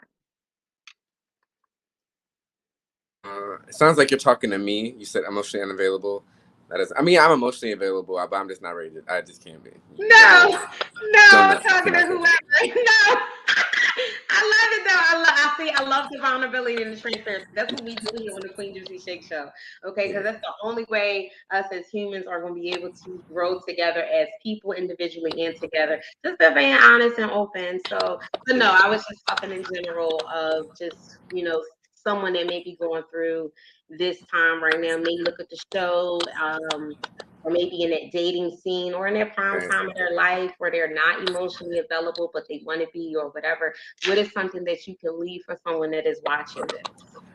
I would tell them to really, and this is going to sound like everyone says it kind of cliche, but really work on yourself and really work on bettering yourself in every kind of facet of your life, your spiritual health, your career, your mental health, your relationships, friendships, your family relationships, because honestly, really good energy brings people can sense that for real, because I know I really be up and down with my mental journey, but I know like the weekend or 3 days where I was just feeling really, or 4 days where I was feeling really good about myself and just really hitting the pavement and doing what I needed to do. I got flirted with twice, men. Like I got flirted with twice, and it was very like blatant flirting, and I was like, it's just the energy I'm giving off. Period. But like, and that's on the outside, but on the inside, I'm really like, oh, but like when I am kind of just worrying about my own thing and really just putting out a type of positivity that people respond to that. And so I think that's really the most, if you're looking for someone, it's about really looking for yourself, and people are going to find that positive energy that you're putting out and want to be a part of that journey for real. Yeah. So I'd recommend that. Per. I think discernment is something that you need to practice, but you can also pray for it as well. But like, just people can really derail you. You know, you have to understand manipulation tactics. You have to not be so desperate that you, like, when someone shows you the time of day, you start accepting other things because you just like that feeling. You know, like, understand if you're being love bombing or if someone's just showing you love. Just really have discernment with the people that you deal with. And you know, if someone, I don't really believe in too many flukes, because usually people are careful anyway. If, like, I'm meeting you for the first time, I want to kind of put my best foot forward, so I may not say anything that might shake the table. But if someone's just shaking, rattling the table and everything, and you know, you feel uncomfortable, listen to that. Don't be like, try to be cool. I don't, you know, just be like, I don't feel comfortable with this person. And it doesn't matter how handsome or pretty or whatever they are. Like, if you are uncomfortable, your body is uncomfortable. Like, listen to your body. I was literally I hate that Nina's not here, because she sent me this sermon um from Pastor Sarah Jakes, and TD Jakes' daughter. TD Jakes is pretty famous, but she was talking about how we ignore our body, and a lot of times we get into things and our body told us the whole time, I don't like this, I'm uncomfortable, this isn't good, right? God can give us, you know, it's not always just hearing verbally, it's just he'll tell the body, because the body is what holds your soul. So yeah, just listen to your body. That's deep. That's deep. See, that's what I share with people all the time, honey. And people like, oh my God, you're so conceited. And I'm like, it's not about conceitedness. It's about I'm sure of myself. Like, you know what I mean? Like I know when, again, back to that belly button. Don't touch my belly button. Don't do it. You know what I mean? Because I'm telling you, like, it's not going to end well for you nor I.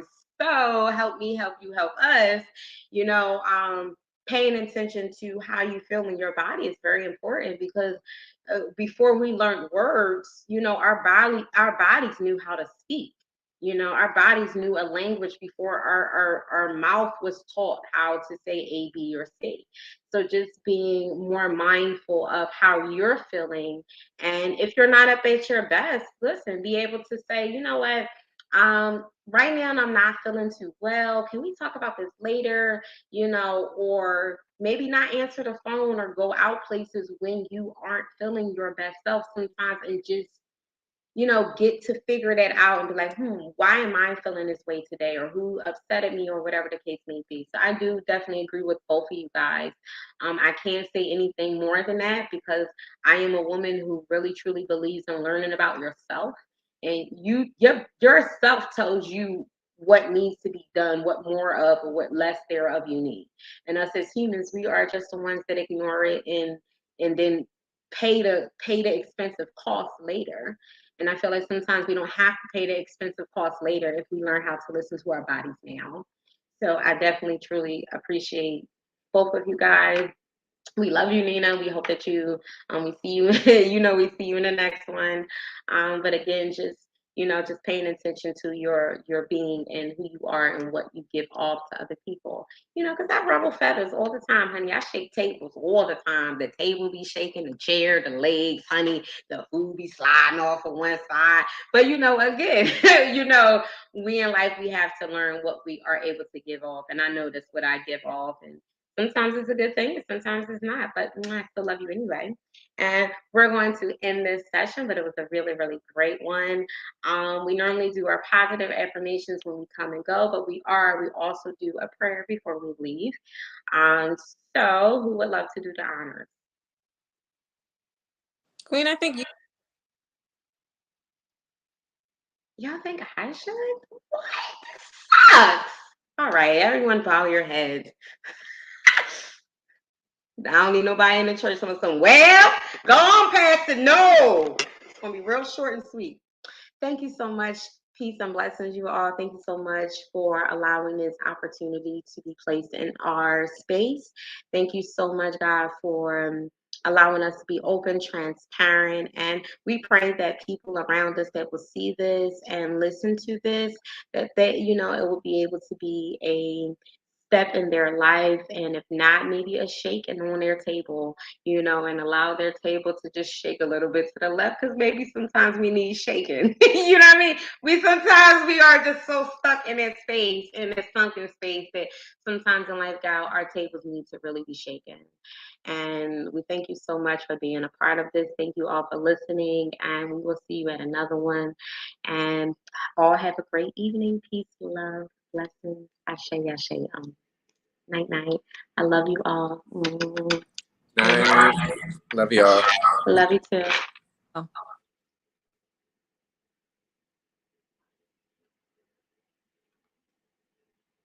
I love you too. I love you guys too. As we say here at number 4, Fresh Blend, that Irish, get green, get going. Peace, love, and always. Ashe.